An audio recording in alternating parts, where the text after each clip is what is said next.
بسم الله الرحمن الرحيم الحمد لله والصلاة والسلام على رسول الله.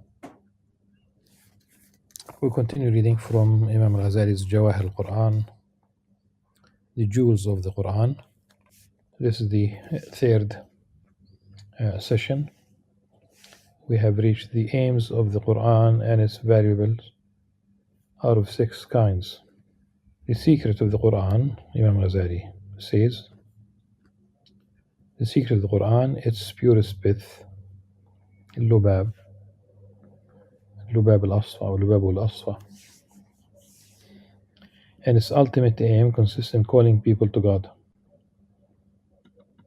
In fact,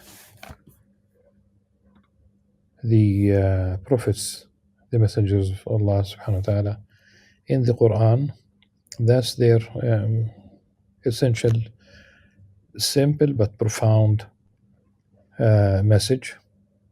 Very short, very concise. They did tend to certain social ills,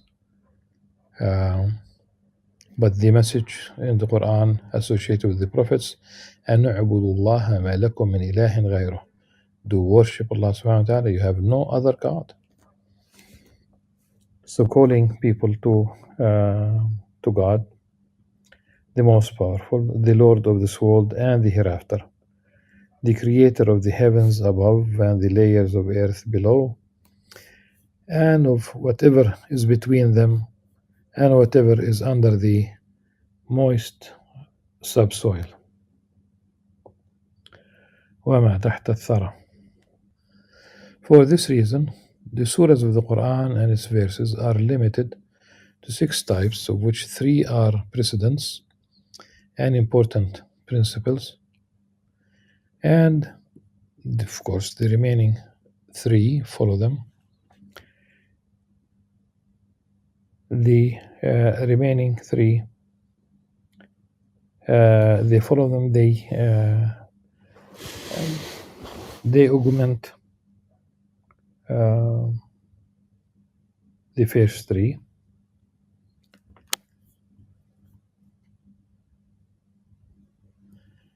They enrich them and complete them.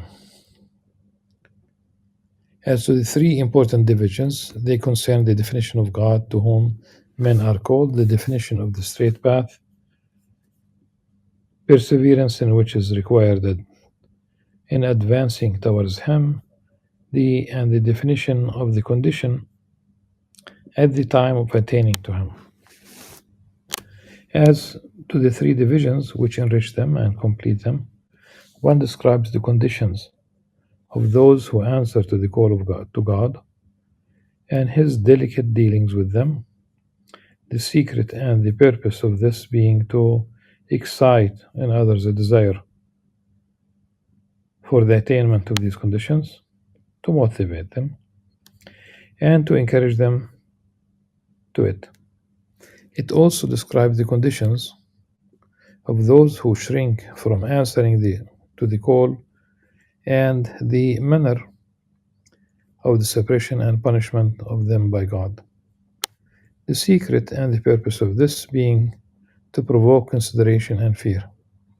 The second division narrates the conditions of those who deny God. So the second division narrates the conditions of those who deny God and reveal the disgrace and their ignorance in disputing and arguing against the truth. The secret and the purpose of all this being on the side of falsity, to make manifest and to create aversion, and on the side of truth, clear apprehension, confirmation, and constraint. The third division defines the stages of the path to God and the manner of taking provision and preparation for it.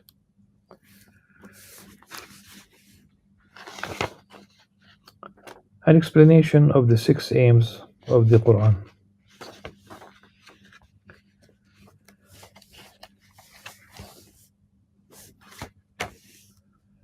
The first division of Quranic verses concerns the definition of the one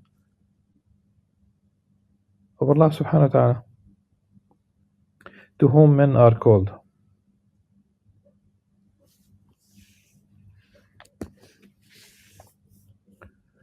It is an explanation of the knowledge, the ma'rifah of Allah subhanahu wa ta'ala.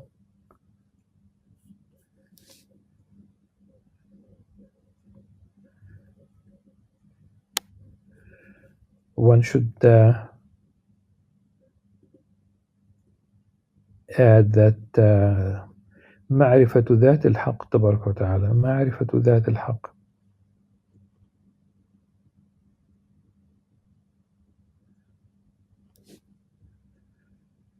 And it is the red brimstone. This knowledge comprises knowledge of the essence of the True One, knowledge of His attributes, and knowledge of His works.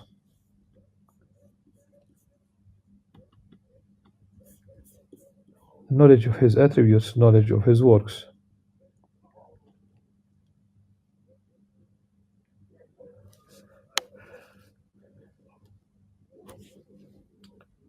Of His actions,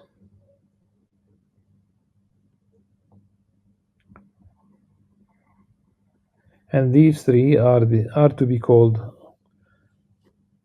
Qur'an,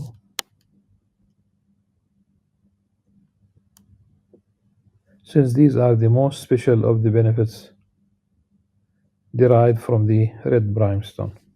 Just as the corundums have grades, among them are red, bluish, gray, and yellow. Red is red, and bluish gray, that's al-akhab, and yellow. Some of them are more precious than others, so these three forms of knowledge are not of the same grade. Now, that would be the red would be the ruby, the bluish will be the sapphire, and I don't know what would be the yellow one, though you do have the topaz, but it's of a different it's a different mineral. The corundums are basically aluminum oxide. Allah subhanahu wa ta'ala أعلى وأعلم. فمنها الأحمر والأكحب والأصفر, and they are not on the same level, not the same grade as it is mentioned here. On the contrary, the most precious of them is knowledge of God's essence, and hence this should be called the red corundum. Next to this is knowledge of God's attributes, and this is the bluish gray corundum. Contiguous to this is knowledge of God's works, and this is the yellow corundum. As the most precious of these corundums is the greatest and the most rare to find.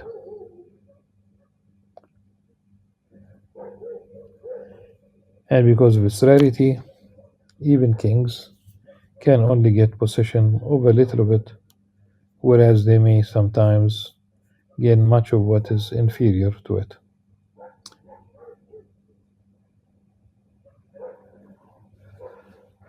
Just a passing comment on the rarity. Imam Al-Ghazali speaks about his time, so if people find large quantities of anyone, that's not really the point. So also, knowledge of divine essence is the narrowest in scope, most difficult to acquire, most puzzling to thought, and furthest from receiving discussion. This is the reason why the Qur'an contains only notes and indications of this knowledge. Practically, the negation, ليس كمثله شيء, and we'll get to this. Nothing is like unto him. and references to it amount to a mention of absolute sanctification, such as the words of God subhanahu wa ta'ala, Allah, like him there is nothing, nothing is like unto him.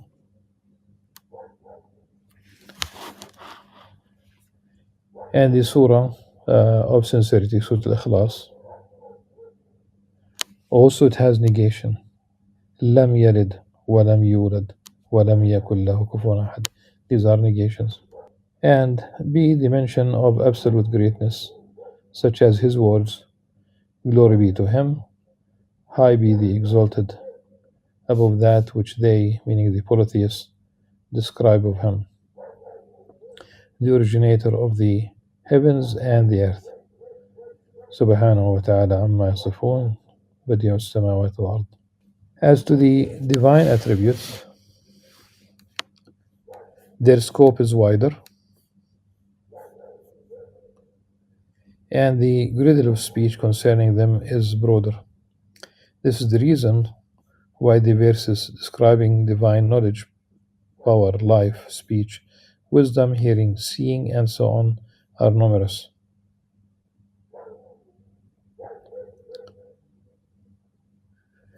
As for divine works, they are comparable to a sea,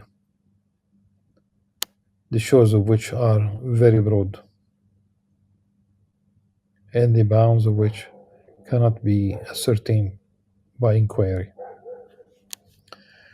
Rather, there's nothing in existence except God and His works, meaning nothing truly exists except Allah subhanahu wa ta'ala. And the rest, basically, we talk about God's creation, the creatures that He created.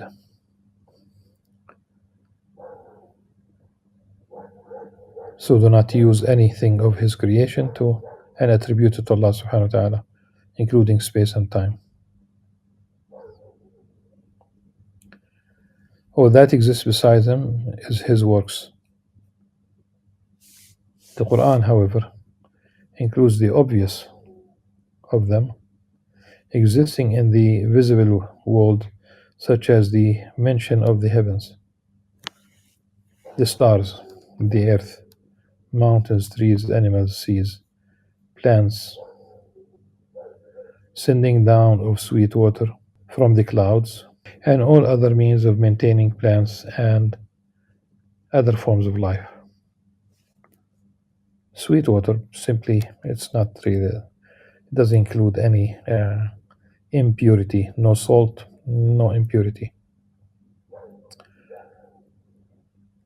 Originally, before pollution, the rain was always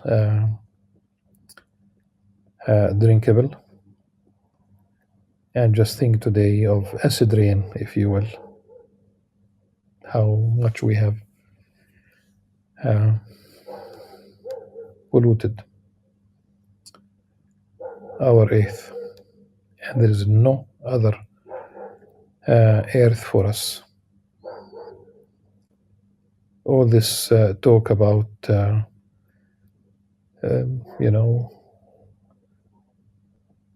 astrophysicists discovering a planet that looks like our Earth, and that it could be inhabited. The distance between us and this that's really one of the latest actually planet that was discovered, and it's possible for human beings to live on that. But I hope that people pay attention to the number of years, 225,000 years in one direction. Just imagine that you do have a spaceship like Star Wars, and imagine how that you need to maintain. There are scientists who think about what's the minimum number of people on a spaceship that they will continue to procreate on the spaceship until they reach the destination, like one generation after the other, and until they reach. Okay, assuming that this is the possible, where would you get the oxygen, the air? Where would you get water? Where would you get and you talk about babies, and you talk about pampers, and how much food you are going to have on a spaceship. Literally, one can calculate, unless the spaceships will be lining up one after the other with passages between them, like a train. We are not going anywhere. This is not against exploring Mars or whatever.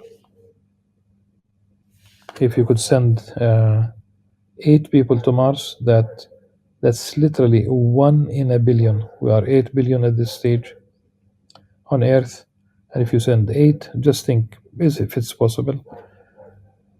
That's 1 in a billion. It does not solve our problems. Our problems on Earth are primarily wars because of greed, because of the exploitation of resources. There was an article about that speaks about 500 years, 5 centuries of Western exploitation of the Earth resources across the continents in all directions. Enough. At any rate, these are the divine works obvious to the senses, because there are others that are not obvious to us. They do exist. The noblest of his works, of all the works of Allah subhanahu wa ta'ala, the most wonderful of them, and those which point most clearly to the glory of their Maker subhanahu wa ta'ala, are those which are not obvious to the senses, but belong to the invisible world, Alam al-Malakut. They are the angels, the incorporeal beings, the spirits and the soul, that is, that part of man which knows God. May he be exalted. These last two are also among the sum total of the unseen and invisible world, and are outside the world of possession and sense perception. Among the divine works not obvious to the senses are the terrestrial angels entrusted with the care of mankind, and they are those angels who prostrate themselves before Adam, may peace be upon him. Among them are also the devils, who have been given power over mankind, and they are those who refused to prostrate themselves before Adam. Furthermore, among them are the celestial angels, the highest of whom is in rank are the archangels. And here it says Al-Kurubiyun, and we have to shed light on this category, who are secluded in paradise, Hadirat al-Quds, giving no attention to human beings. Rather, they give no attention to anything other than God subhanahu wa ta'ala, because of their absorption in the beauty of His lordly excellence and its glory. They confine their gaze to Him, glorifying Him day and night without tiring. Now the Kurubiyun,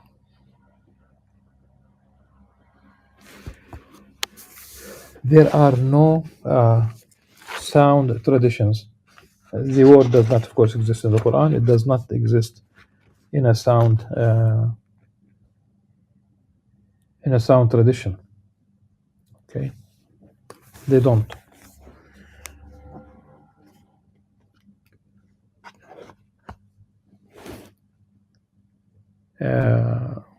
So any any hadith that claims that the Prophet ﷺ said that anything about the Qurbiyun, that's not really sound at all. In fact, no sound traditions at all about the Qurbiyun. Now, you might say, where did this come from? Obviously, from this Judeo-Christian tradition. That's exactly what it is. It is mentioned. The cherubim, kerub, that's singular, cherubim, the plural. They are mentioned in the third chapter of Genesis. So Christians and Jews believe in them. Unfortunately, some Shiites adopt. They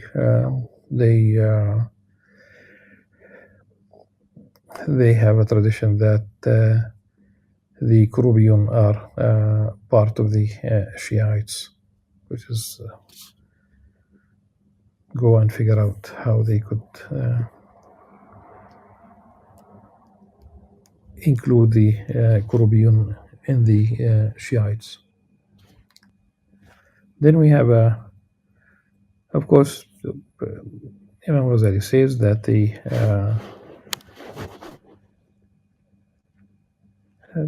don't be surprised that that there are creatures who, like those Qur'an, they don't pay attention to what's going on Earth. And here he mentions the hadith again. It has no origins at all, cannot be sound at all. Do not consider it impossible that among the servants of God there may be someone whom his glory diverts from giving attention to Adam and his children. Man cannot magnify himself to this extent. Truly, the Messenger of God, sallallahu alaihi wasallam, said, "Surely God has a white earth." This is the hadith that is cannot be sound at all. Munkar, literally. Surely God has a white earth, where the journey of the sun is of 30 days, similar to the days of this world. It is filled 30 times more than this world with creatures who do not know that God is disobeyed in the earth, nor do they know that God subhanahu wa ta'ala has created Adam and Iblis. Here it says that Ibn Abbas narrated this tradition. It's not really a sound tradition at all. The kingdom of God is indeed wide. That's true. That's really, but does it mean that the hadith? This is a comment from Imam Al-Ghazali. The visible part of the universe, that which we at least understand to a certain degree, at least we know that it exists. Even the atheists cannot deny this. Is we talk about a universe that was, they say now that it is 26.5 billion years, the birth of the universe. It used to be 13.6. Now it's double. And it's only the part of the universe that we have access to. A galaxy would have a few hundred billion suns, stars, not to mention the planets and the moons and other celestial bodies within one galaxy, and also the presence of at least a black hole in the center of the galaxy.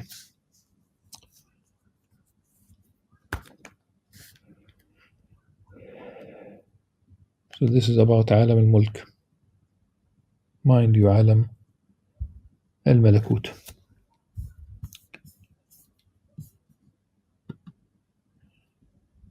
This is enough for this session, inshallah. We'll continue reading in the next session بإذن الله عز وجل. Until then, سبحانك اللهم وبحمدك أشهد أن لا إله إلا أنت أستغفرك وأتوب إليك والسلام عليكم ورحمة الله وبركاته.